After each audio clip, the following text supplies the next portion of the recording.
Hello, thank you. I'm Allie Overton, and I want to talk to you about common problems in game art and how we can solve them. So this talk is going to cover some game art basics because it's for you, those of you that don't have a lot of experience with game art and are introducing it to your games. We're going to talk about critique, the way we critique things instinctually, and some ways that we can do it traditional and apply that to practical game critique. Also going to talk about vocabulary, probably terms you've heard, but maybe that you haven't thought about as well as you could have. And so we're going to go over some examples. So let's start with an example of an example. So you're looking at your game and you're noticing that your character isn't as visible as you would like it to be against the background. What tools do you have at your disposal to make your character more visible? What is your player looking at instead of your character? Things to think about. Well, let's start with critique. Critique is a tool for finding the strengths and weaknesses of an image. So in our instinctive way we critique things is we'll see an image and we'll immediately judge it. You have an opinion the first second you see the picture, and then you justify your opinion. You might say something like, this picture's no good because that, I think, is a cat, and that's not a cat's face. So this can be valid. There's plenty of times when this does merit valid feedback, but you might see an image like this one and offer the feedback that it's too blue. And so with that, you or your artist fix it. Bam, it's green. Problem solved. Or is it really? Maybe what you meant was there was more colors needed. So it's important to know what you're looking for when you're critiquing an image. So in traditional critique, there's a 4-step structure. You start by describing it. This is a literal description of content. You look at an image and you say, there's 2 people, one of them's holding a pitchfork, they're in front of a building, they're both looking pretty frowny, and that sort of thing, very content-based. And then you analyze. If this is a piece of traditional art, you might talk about how it was made with acrylic and what type of tools they made. If it's digital art, you might tell them that it's made in Photoshop and you can tell by the pixels. No matter what type of art it is, you talk about like the way that color is used, way contrast is used. And then you interpret. This is the sort of thing that people like to joke about when they're critiquing art. They're like, yes, the splatter painting is fascinating, but what does it mean? And there is some element of what does it mean to interpreting, but it's more about what did the artist intend. Maybe the splatter painting really was just to get out some anger. Maybe this portrait is a portrait of 2 people, it's very realistic based on who they are, or maybe it's a commentary on small town life. What do you think the intention of the artist was? And then now that you've collected all of this information, you can judge. You know how it was made, you have an inkling of why it was made, and so you can determine if it was effective. So in that portraits, was it an accurate portrait? In the splatter painting, do you think the artist feels better now? So how does this apply to practical critique for game art? Well, there's one key difference, but most of the fundamentals are the same. And that difference is that you get to define your own goals. This is your game. You know what you want to do with your art. You know what sort of thing you're trying to get across. There's a few goals that are very common in game art. One of them is portraying information. You often want your player to be able to tell at a glance where danger is. You might want to control their focus. Similar to information, you want them to look at something in particular, a face, a dialogue. It's very hard to get players to actually look at dialogue. And then there's emotion. Some games, this doesn't really affect them too much, but there's very genre-based games like horror and others that trying to get across emotion with your art is very important to them. And then style. Style can be a variable thing. Maybe you are a solo programmer and your style is going to be minimalist and simple because that's within your skill level. Or maybe you're working with an artist who's incredibly talented and you want to show them off. Maybe marketing is a goal of yours and you want art that supports marketing and might go viral on Twitter. Whatever your goals are, now that you know them and you've established them, and they can vary from these and include these and others, you can determine the effectiveness of your visuals. So in V's, they make their information very clear using bright colors and interesting shapes so that you can immediately read that something is dangerous. In Dream Daddy, They use detail and color and our natural inclination to look at faces to draw your eye to the character, as well as a really large text box to make people actually look at the text. And then in Limbo, they have interesting silhouettes and desaturated colors that make you feel the spookiness factor even more. And in Bastion, they intentionally have a more elaborate style that is very memorable and interesting, but not necessarily a requirement for their gameplay. So with that, where is this image succeeding? What can we change about it? And what tools do we have to improve it? Well, art vocabulary, this is how we talk about the tools that we have to influence our visuals. And there's a bunch of common ones. So let's start with color. You've probably heard of it. So when we talk about color, we might say that something is blue and we want it to be a blue thing. But blue could be blue or blue or blue. So it's proper to be more specific. It's much more helpful. So we usually talk about value, because value is one of the main ways we can make contrast in a visual.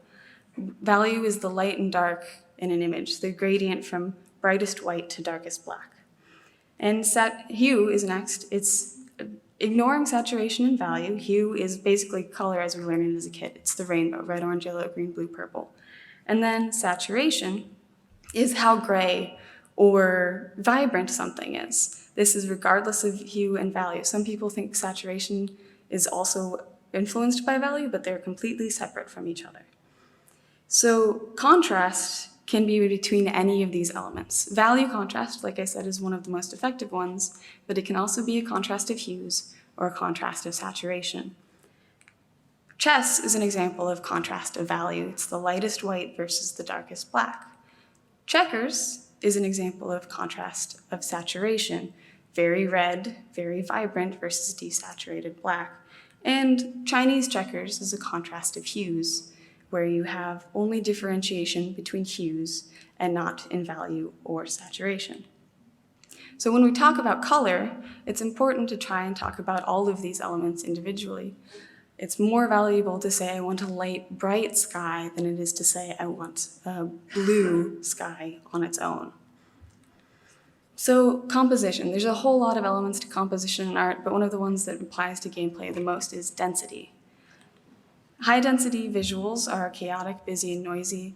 Density is basically just how much stuff is on the screen, so if there's a bunch of stuff, there's a bunch of stuff you gotta pay attention to. They can make your visuals feel more closed in, they can make you feel frantic, but they can also make your player space seem more alive and vivid and full. And density can be either in the amount of content or in the detail of the content. So in Enter the Gungeon, the amount of content they have, because it's a bullet hell, inherently is a more high-density visual. They try to lower the density of the visuals in the background to make it more clear. In Bastion, they actually increase the density of the visuals to make it a more full and immersive environment, to add more detail to the art style. Low density is the opposite. It's open, it's minimal, it's airy, it's easy to follow your eye through the space and see things clearly. It can also have the risk of looking unfinished or unpolished, especially if you're doing a very minimal game. Thomas Was Alone is a very minimal game that avoids this problem because it uses texture and lighting to fill in the lack of density that the gameplay offers. On the other hand, the Mortician's Trail is fairly dense in terms of interactability on the screen, whereas it's lower in detail, which allows you to see what's going on more clearly.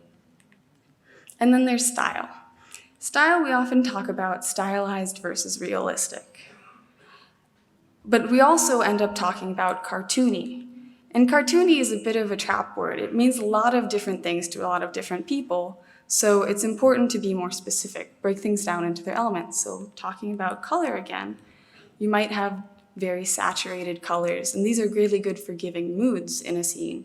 The Long Dark offers a much more of a wondrous feeling for its colors, whereas games that have more realistic colors give you a more sense of weight to your choices and your actions. You feel like the things that you do in the game should have more real-world repercussion.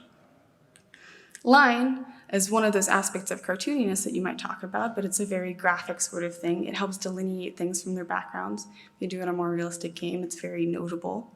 And if you remove line, from a visual that you might say is more stylized, it really emphasizes the mood of a piece, pointing more towards hue and value choices than towards the overall stylization. And then proportion. With funny proportions, you can stylize them to a point where a character's head is as big as his body, and that will make things more cheery and funny. But on the other hand, if you have more realistic proportions in an otherwise stylized style, you end up having more immersion into the mood of that character. You think of them as more of an elaborate, fully fleshed human. And then there's light and shadow. Zelda covers a lot of these through its games. You can have absolutely no delineation of light and shadow, or you can have flat light and shadow, or you can have large gradations of light and shadow. Whatever of these elements, color, line, proportion, light, and shadow, that you use, they can be anything in stylized and realistic. It can be very stylized color with very realistic shadow. You can have line on extremely realistic things, but the most important thing is to be intentional about your choices. Make sure that they all go together and are cohesive. In Pokemon Sun and Moon, the character has a large head and it's about the same size as their torso, and because of the level of stylization throughout the rest of the style, it makes a cohesive piece. But if you have a more realistic game and you have a giant head, it stands out a little bit weird. Now, in Lara Croft's Big Head mode, they did that intentionally, but if you do it on accident, nobody's going to take your game seriously. So that was a lot, but let's talk about some examples. So that example we talked about before. We can pretty quickly tell that it's not a high-density environment, so that's not a factor in controlling the focus. There's no frequency of detail that's distracting us from the player.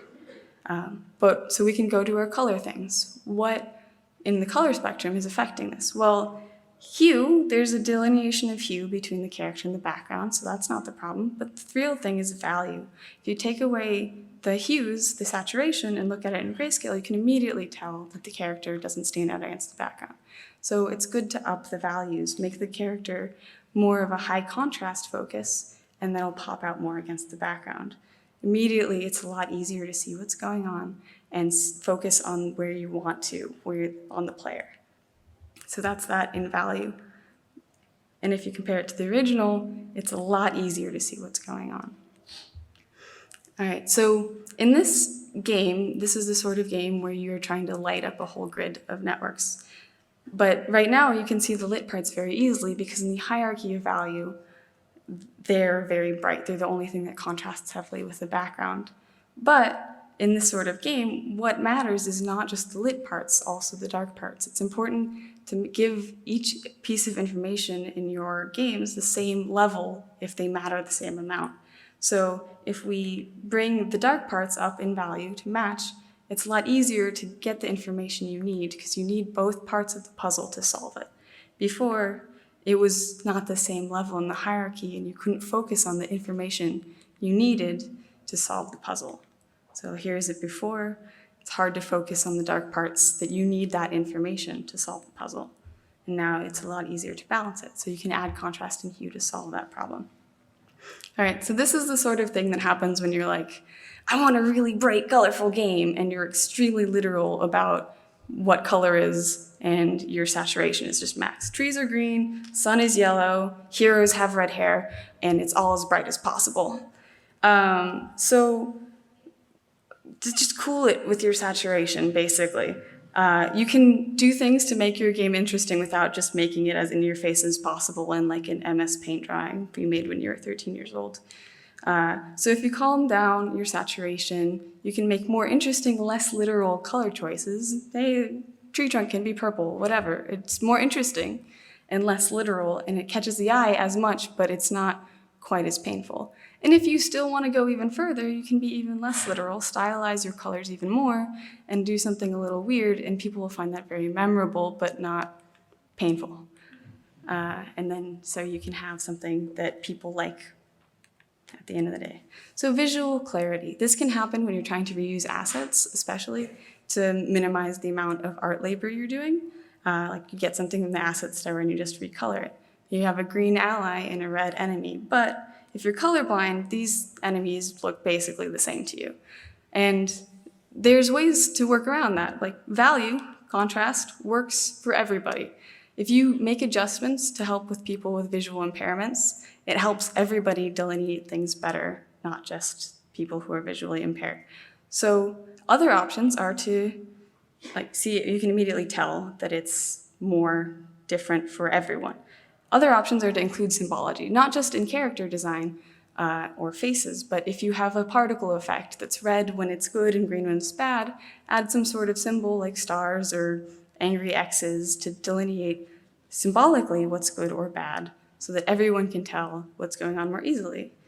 So you can see that this is much easier to see for everyone, whether or not you're colorblind. All right, one of the challenges of 3D lighting is when you put a light in your scene and you realize everything is still too dark, so just keep upping the intensity of the lighting. This is really common, and people are getting first into 3D art or making 3D games. So most engines and 3D renderers have an environmental light or a skybox, which you can increase the lighting and value of so that you have a flat level of light. It makes your shadows less dark. It decreases the overall contrast of your image and lets you do stuff more intentionally instead of accidentally having black value shadows distracting from the art that you're trying to pour across. And then once you do that, you can use color, and using a warm color can give you more of a narrative experience like candlelight instead of the intense high white that makes you feel like you're in an office.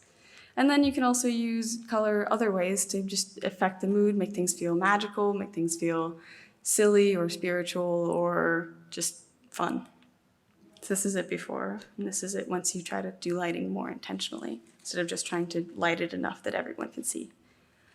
And some fancy backgrounds. So you have a game, you put a fancy background in it, and now nobody can stop looking at the background and they're not paying attention to your player anymore. So if it's another thing where there's value contrast problems, there's more value contrast in the background than there is in the player. This is also a density thing. There's a high density background and a low density player, but that's also a type of contrast. A contrast of densities can also be valuable. So that's not the worst part. The worst part is the value contrast being more interesting in the background. So if we drop down the value contrast, make it more of a mid-tone, the player comes out. But it's also good for the player itself to be more high contrast because you want to be able to do a lot of things with your backgrounds. You want them to be able to be diverse. If you make a high contrast player, it can be more intentionally put against a low contrast background, and you can have a wide variety of low contrast backgrounds. You can also solve this problem by having a light player against a dark background, but that gives you less options for the diversity of your backgrounds. You can also do a dark player against a light background, but that leads you to end up making the same choices in your environment art for the rest of your gameplay. So that's what it was like originally, and this is our revision. You can immediately see that the player is a lot easier to pick out against the content. All right, too cute is a thing that happens a lot in art. People have a lot of opinions about what level of cuteness they want in their games, and there's a lot of elements to cuteness that is kind of vague and confusing. One immediately obvious one about this one is that it's a very saturated green zombie against a spooky background. So if we drop down the saturation, immediately the mood, the style that you're going for comes across more effectively. But there's also the other elements of stylization we talked about, one of which was proportion. Big things, like weird proportions, big heads, big eyes, make things feel a lot more cute very quickly. So if we shake down the head, more creepy. And we can also shrink down the eyes, once again. So you have your green guy, who's not the creepiest he could be, and then you desaturate him, adjust his proportions, and he gets a lot creepier very fast. Less cute.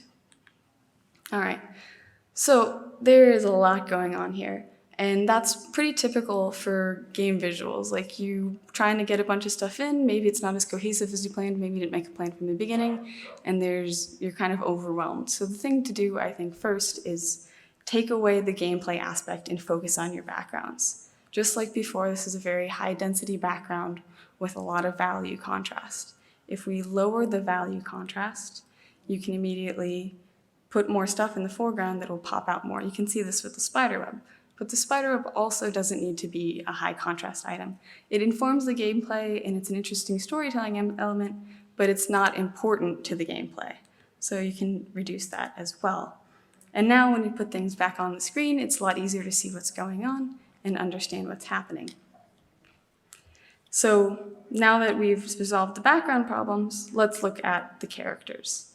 There's actually a lot of good stuff happening with some of the characters in this. Each of the butterflies has a unique pattern and a unique color, so no matter what color impairment you might have, you can still tell based on the pattern that they're different, and they have hue separation for each player to recognize them as well.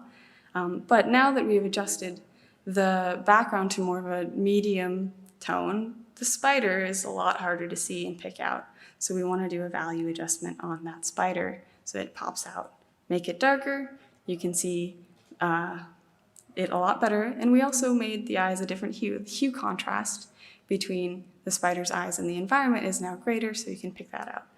And in games that are static, where you have static elements, you can also do something like put a light in the background to increase the contrast. It's harder to do in open world games, but if you have a 2D game, it's something that you can use. All right, so if we bring back our bullets, like I said earlier, bullet hells have a sort of inherent density challenge. So we need to do what we can to make it clearer. So these bullets have a delineation strategy that's super common in the memes the kids do, which is you have a white object in a black outline or a dark outline. It's purple in this case. But now that we've changed the values of the image, now we have darker values. We don't need a dark value around a white object because the white object is already brightest. And it confuses things like the hitbox and where things would land if you were playing. So it's better to make things bright. You can see where the bounds of the bullets are a lot easier and figure out what's going on more easily. And you can have a color association between the bullets that the boss produces and the boss itself. If we go to the player bullets, it's a lot easier to delineate the bullets from each other now already because the yellow is very different from what they are looking like. But we'd like to give the player as much information as we can, so why don't we color the bullets to match the player? More information is always good. We want the players to know what's going on. And then we want to delineate the bullets differently between the players and the boss even more. And you can do shape for that, just like I talked about when I talked about color blindness. But you might want to reserve unique shapes for special weapons or power-ups, so you can just use size to tell the player that a bullet is friendly or an enemy. If it's a small bullet, it's a friendly bullet. And that makes it a lot easier to see what's going on. There's less visual density, there's more open space between things, and you can figure out what's happening a lot more easily. So this is what it looked like before, and this is what it looks like now. So we talked about critique, how we do it instinctively, and a good way to think about it for actual game development. We talked about color and composition and style, and how those affect our game visuals.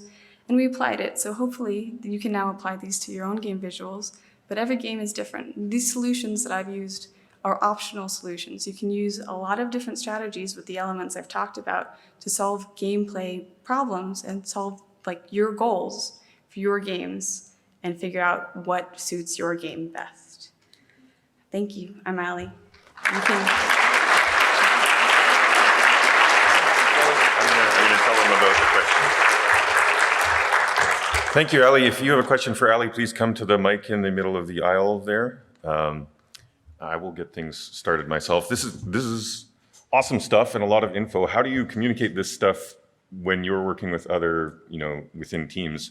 If someone gives you that, it's too blue or something like that, do you give them a whole, half an hour type talk, or you just give them a small piece of this? Well, I'm hoping I can just link them to my talk in the future. Yeah.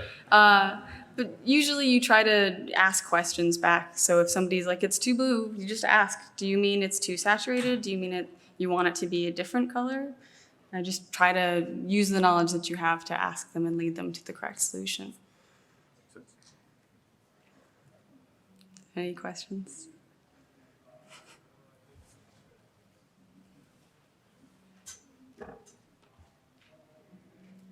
Got one?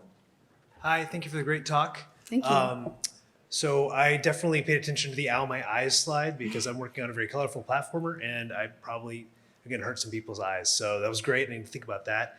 How would you think about styles, very colorful, bright, saturated styles that like Nintendo uses? What kind of tools might they use or might think about something like that to be able to hit that kind of toy-like fun approach without hurting people's eyes?